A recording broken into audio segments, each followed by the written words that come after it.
Kaatera cinema 50 ದಿನಗಳನ್ನು ಪೂರೈಸಿದೆ. ಈ ಒಂದು ಸಂಭ್ರಮದಲ್ಲಿ ಇಡೀ ಚಿತ್ರತಂಡ ಇದೆ. ಇವತ್ತು ಪ್ರಸನ್ನ ಥಿಯೇಟರ್ ಎದುರು ಈ ಸಂಭ್ರಮವನ್ನ ದರ್ಶನ್ ಸರ್ ಜೊತೆ ಸೇರಿ ಇಡೀ ಚಿತ್ರತಂಡ ಅದನ್ನ ಸಂಭ್ರಮಿಸ್ತಿದೆ, ಅನುಭವಿಸ್ತಿದೆ ಅಂತಾನೆ ಹೇಳ್ಬೋದು.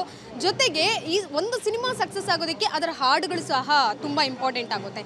ಸೊ ಇದಕ್ಕೆ ಪ್ಲಸ್ ಪಾಯಿಂಟ್ ಅಂದ್ರೆ ಕಾಟೇರ ಸಿನಿಮಾದ ಪ್ರತಿಯೊಂದು ಹಾಡುಗಳು, ಈ ಹಾಡುಗಳಲ್ಲಿ ರೈತರ ಒಂದು ಸಾಂಗ್, ಕಾಟೇರ ಥೀಮ್ ಸಾಂಗ್ ಒಂದು ರಿಲೀಸ್ ಆಗಿತ್ತು, ಸಿಕ್ಕಾಪಟ್ಟೆ ವೈರಲ್ ಆಗಿತ್ತು.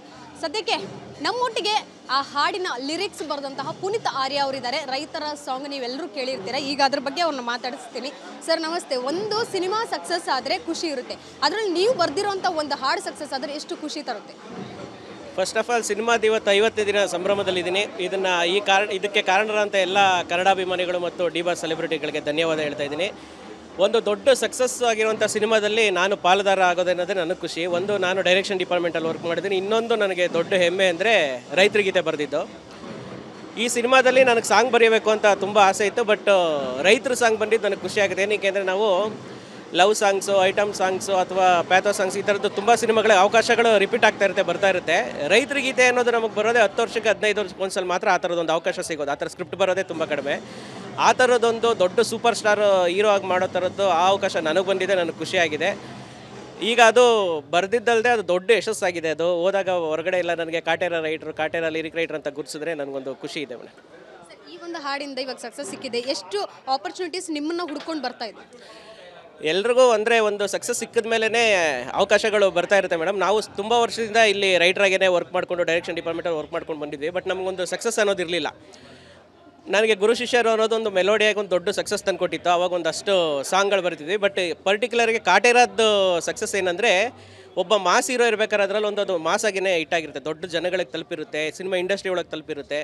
ಇದಕ್ಕೂ ಮುಂಚೆ ಲವ್ ಸಾಂಗ್ಸ್ಗಳು ಈ ಥರದ ಅವಕಾಶಗಳು ಬರ್ತಿತ್ತು. ಈಗೇನೆಂದರೆ ಹೀರೋ ಇಂಟ್ರೊಡಕ್ಷನ್ ಸಾಂಗ್ಸ್ಗಳಿರ್ಬೋದು ಅಥವಾ ಒಂದು ರೆವಲ್ಯೂಷನರಿ ಸಾಂಗ್ಸ್ ಇರ್ಬೋದು, ಈ ಥರದ್ದು ನನಗೆ ಅವಕಾಶಗಳು ತುಂಬ ಬಂದಿದೆ. ಆಮೇಲೆ ಆಫ್ಟರ್ ಕಾಟೇರ ನಾನು ತೃಪ್ತಿ ಪಡುವಷ್ಟು ಅವಕಾಶಗಳು ನನಗೆ ಬರ್ತಿದೆ, ನಾನು ಬರಿತಾ ಇದ್ದೀನಿ ಮೇಡಮ್.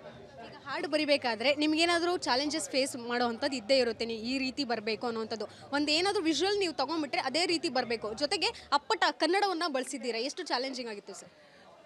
ನನಗೆ ರೈತ ಗೀತೆದು ಒಂದು ಚಾಲೆಂಜ್ ಏನಂದರೆ, ಇದು ನಮ್ಮಲ್ಲಿ ರೈತ ಗೀತೆ ಅಂತಿರೋದು ಒಂದು ಕುವೆಂಪು ಅವರು ಬರೆದಿರೋದು ಅಂತ ನೇಗಿಲು ಹೋಗಿ ಸಾಂಗ್. ಅದು ಅದ್ಭುತವಾದ ಗೀತೆ. ಅದು ಆಲ್ರೆಡಿ ತುಂಬ ದೊಡ್ಡ ಸಕ್ಸಸ್ ತಗೊಂಡಿರೋದು. ಅದು ಎಲ್ಲೇ ಹೋದ್ರು ರೈತರ ಗೀತೆ ಅಂದರೆ ಅದನ್ನೇ ಅಲ್ಟಿಮೇಟು. ಬಟ್ ನನಗೂ ಈ ಸಿನಿಮಾದಲ್ಲೊಂದು ಸಿನಿಮ್ಯಾಟಿಕ್ ಒಂದು ರೈತ ಗೀತೆ ಆಗಬೇಕು ಅನ್ಬೇಕಾದ್ರೆ ಅದರಲ್ಲಿ ಇನ್ನೊಂದು ಚಾಲೆಂಜಸ್ ಏನಂದರೆ, ಅಂಡರ್ ಕರೆಂಟಲ್ಲಿ ದರ್ಶನ್ ಸರ್ ಸಾಂಗು ಆಗಬೇಕು. ಯಾಕೆಂದರೆ ಸಿನಿಮಾದಲ್ಲಿ ದರ್ಶನ್ ಸರ್ದು ಇಂಟ್ರೊಡಕ್ಷನ್ ಸಾಂಗ್ಸ್ ಆ ಥರದ್ದು ಏನಿರಲಿಲ್ಲ.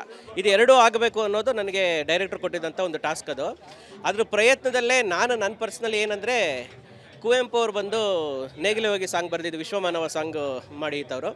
ಹಾಗಾಗಿ ಅವ್ರಿಗೆ ಟ್ರಿಬ್ಯೂಟಾಗಿ ನಾನೊಂದು ಅಲ್ಲಿ 2 ಲೈನ್ ಬಳಸ್ತೆ. ಅದರಲ್ಲಿ ಏನಂದರೆ, ನೀನೇ ವಿಶ್ವಮಾನವ ಅಂತ ಒಂದು ಲೈನ್ ಬರುತ್ತೆ. ಅದು ನಾನು ಕುವೆಂಪು ಸರ್ಗೆ ಅರ್ಪಿಸಿದಂಥ ಒಂದು ಲೈನ್ ಅಂತ ಹೇಳ್ಕೊಬೋದು. ನೇಗಿಲು ಹೋಗಿ ಸಾಂಗ್ ಯಾವಾಗಿದ್ರೂ ಇಂಡಸ್ಟ್ರಿಲಿ ಅಥವಾ ನಮ್ಮ ನಾಡಲ್ಲಿ ಅದನ್ನೇ ರೈತ ಗೀತೆ. ನಂದು ಅದರಲ್ಲಿ ಇನ್ನೊಂದು ಸಾಂಗ್ ನೆಕ್ಸ್ಟ್ ಸ್ಟೇಜಲ್ಲಿ ಇದೆ ಅನ್ನೋದು ನನಗೆ ಖುಷಿಯಾಗಿದೆ ಮೇಡಮ್. ದರ್ಶನ್ ಸರ್ ನಿಮ್ಮ ಹಾಡು ಕೇಳಿದ ಮೇಲೆ, ಅದಕ್ಕೆ ಪರ್ಫಾರ್ಮ್ ಮಾಡಿದ ಮೇಲೆ ಏನಾದರೂ ನಿಮಗೆ ಸಭಾಷ್ಗಿರಿ ಕೊಟ್ರಾ? ಅಂದರೆ ದರ್ಶನ್ ಸರ್ಗೆ ನಾನು ಈ ಸಾಂಗ್ ಬರೆದಿದ್ದು ಅನ್ನೋದೇ ಗೊತ್ತಿರಲಿಲ್ಲ ಆ್ಯಕ್ಚುಲಿ. ಅಲ್ಲಿವರೆಗೂ ನಾನೊಂದು ಡೈರೆಕ್ಷನ್ ಡಿಪಾರ್ಟ್ಮೆಂಟಲ್ಲೇ ನಾನು ನೋಡ್ಕೊಂಡು ಬಂದಿದ್ದವರು. ಮಂಡ್ಯದಲ್ಲಿ ಒಂದು ದೊಡ್ಡ ಇವೆಂಟಲ್ಲಿ ರಿಲೀಸ್ ಆದಾಗ ನಾನು ಸ್ಟೇಜ್ ಮೇಲೆ ಹೋಗಿ ಮಾತಾಡಿದ ಮೇಲೆ ದರ್ಶನ್ ಸರ್ಗೂ ಗೊತ್ತಾಗಿದ್ದು. ಆಗೋಗಿ ದರ್ಶನ್ ಸರ್ ಹತ್ರ ಇಮಿಡಿಯೇಟಾಗಿ ಆಶೀರ್ವಾದ ಪಡ್ಕೊಂಡು ಅವ್ರ ಹತ್ರ ಮಾತಾಡಿದಾಗ ದರ್ಶನ್ ಸರ್ ಹೇಳಿದ್ದು ಅಷ್ಟೇ, ಖುಷಿ ಆಯ್ತಪ್ಪಿ, ನೀನು ಬರೆದಿರೋದ ತುಂಬ ಚೆನ್ನಾಗಿ ಬರೆದಿ ಅಂದರು. ಅದಾದಮೇಲೆ 1-2 ಮೀಟಿಂಗಲ್ಲಿ ಸಿಕ್ತಾಗಲೂ ತುಂಬ ಹೇಳಿದ್ರು, ಹಿಂಗೆ ಕಂಟಿನ್ಯೂ ಮಾಡು, ನಿನ್ನ ರೈಟಿಂಗ್ದು ಚೆನ್ನಾಗಿದೆ ಅಂತ. ಅವ್ರ ಶಬಾಷ್ಗಿರಿ ನನಗೆ ಇನ್ನೂ ಸ್ಟ್ರೆಂತ್ ಕೊಟ್ಟಿದೆ ಮತ್ತು ಜವಾಬ್ದಾರಿ ಕೊಟ್ಟಿದೆ ಮೇಡಮ್. ಈಗ ಮುಂದಿನ ಯಾವ್ಯಾವ ಸಿನಿಮಾಗಳಲ್ಲಿ ನೀವು ಕೆಲಸ ಮಾಡ್ತಿದ್ದೀರಾ, ಏನೇನು ಆಪರ್ಚುನಿಟಿ ಸಿಕ್ಕಿದೆ, ಯಾವ್ಯಾವ ಡೈರೆಕ್ಟರ್ ಕರೀತಾ ಇದ್ದಾರೆ? ಮೇಡಮ್, ನಾನೀಗ ಅಜ್ಜು ಸರ್ ಹತ್ರ ರೆಗ್ಯುಲರಾಗಿ ಅವ್ರದ್ದೊಂದು ಮ್ಯೂಸಿಕಲ್ಲೂ ಒಂದು ಸಾಂಗ್ ನನಗೆ ಕೊಡ್ತಾಯಿದ್ದಾರೆ. ಮತ್ತು ಈಗ ಹರಿ ಸರ್ದು ಮ್ಯೂಸಿಕಲ್ಲೂ ಮಾಡ್ತಾಯಿದ್ದೀನಿ. ಅದಲ್ಲದೆ ಹೊಸಬ್ರು ಸಿನಿಮಾಗಳಲ್ಲೂ ನಾನು ಕಂಟಿನ್ಯೂ ಆಗಿದೆ ಮೇಡಮ್. ಹೊಸ ಮ್ಯೂಸಿಕ್ ಡೈರೆಕ್ಟರ್ಗಳ ಜೊತೆ ವರ್ಕ್ ಮಾಡ್ತಾಯಿದ್ದೀನಿ. ಅಲ್ಲದೆ ನಮ್ಮದು ಗುರುದತ್ ಗಾಣಿಗ ಸರ್ದು ಕರಾವಳಿ ಸಿನಿಮಾದ ಆ ಸಿನಿಮಾಗೂ ಒಂದು ಸಾಂಗ್ ಹೇಳಿದರೆ ಅದಕ್ಕೂ ಬರಿತಾ ಇದ್ದೀನಿ. ಹಾಗೆ ಸುಮಾರು ಬರೀತಾ ಇದ್ದೀನಿ ಮೇಡಮ್, ಬ್ಯುಸಿ ಇದ್ದೀನಿ ಒಟ್ಟಿನಲ್ಲಿ. ಇಫ್ ಯು ಡೋಂಟ್ ಮೈಂಡ್, ನೀವು ಬರೆದಿರೋಂಥ ಸಾಹಿತ್ಯದ ಹಾಡನ್ನು ಹಾಡಬಹುದಾ? ನಾನು ಆ್ಯಕ್ಚುಲಿ ಕೆಟ್ಟ ಸಿಂಗರ್, ಆಡೋಕ್ಕೆ ಬರೋಲ್ಲ, ಬಟ್ ಆಡ್ತೀನಿ. ಬೆವರ ಹನಿಲಿ ಬೆಳೆದ ಬಂಡೆಗಲ್ಲು, ಇವನು ನಡೆವ ದಾರಿ ಮೈಲಿಗಲ್ಲು, ಇವನ ಎದುರು ಯಾರು ಹೋಗಬೇಡಿ, ಹಿಂದೆ ಹೈತೆ ಸೈನ್ಯವು, ಹಸಿರ ಜನಕ್ಕೆ ಇವನು ಅನ್ನಜಾತ, ಹಸಿರೇ ಉಸಿರು ಎಂದು ಹೇಳಿದಾತ, ಮಣ್ಣ ಮಗನೇ ಕೇಳೋ ನೀನೇ ಇನ್ನು ನಮ್ಮ ಹೆಮ್ಮೆಯ ಬಾವುಟ, ಬಿತ್ತೋದು ಕಲಿತ ವಿಜ್ಞಾನಿ, ಬೆಳೆದಿದ್ದು ಹಂಚೋ ಮಹದಾನಿ. ಈ ಲೈನ್ ಆ್ಯಕ್ಚುಲಿ ಮಹೇಂದರ್ ಸರ್ಗೆ ತುಂಬ ಇಷ್ಟವಾದಂಥ ಲೈನ್ ಇದು. ಇಷ್ಟ ಆಯಿತು. ನೀವು ಹೇಳಿದ್ದನ್ನು ಕೇಳಿ ಮುಂದಿನ ಪೀಳಿಗೆಗೆ, ಮಕ್ಕಳಿಗೆ ಪುಸ್ತಕದಲ್ಲಿ ಏನಾದರೂ ಈ ಹಾಡು ಬರಬಹುದೇನೋ ಅನ್ನುವಂಥದ್ದು ನನಗೆ ಈಗ ಹೊಳಿತು. ನೀವು ಆ ಸಾಲುಗಳನ್ನು ಲೈಕ್ ಬೈಹರ್ಟ್ ಮಾಡಿ ಹೇಳೋ ಥರ ಆಗಿತ್ತು.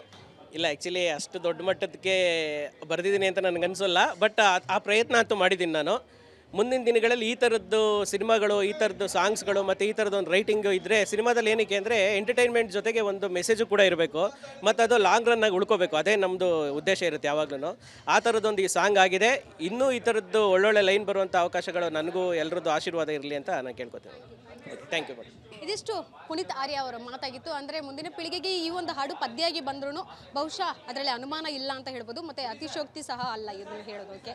ಕಾಟೇರ ಸಂಭ್ರಮದಲ್ಲಿ ಇಡೀ ಚಿತ್ರತಂಡ ಇರುವಾಗ ಪುನೀತ್ ಆರ್ಯ ಅವರ ಮಾತು ಇದಿಷ್ಟು ಆಗಿತ್ತು. ಮುಂದಿನ ಆಪರ್ಚುನಿಟೀಸ್ ನನಗೆ ಸಿಗ್ತಾ ಇದೆ, ದರ್ಶನ್ ಸರ್ ಅವರೊಟ್ಟಿಗೆ ಕೆಲಸ ಮಾಡಿರೋದು ಬಹಳಷ್ಟು ಹೆಮ್ಮೆ ಇದೆ, ಅದೊಂದು ಪ್ಲಸ್ ಪಾಯಿಂಟ್ ಆಯಿತು ನನ್ನ ಕರಿಯರ್ ಗ್ರಾಫ್ನಲ್ಲಿ ಅನ್ನೋವಂಥದ್ದು. ಕ್ಯಾಮ್ರಾಮನ್ ಸತೀಶ್ ಜೊತೆ ಕಿತ್ತಿ ಪಾಚಲ್, ವಿಸ್ತಾರ ನ್ಯೂಸ್, ಬೆಂಗಳೂರು.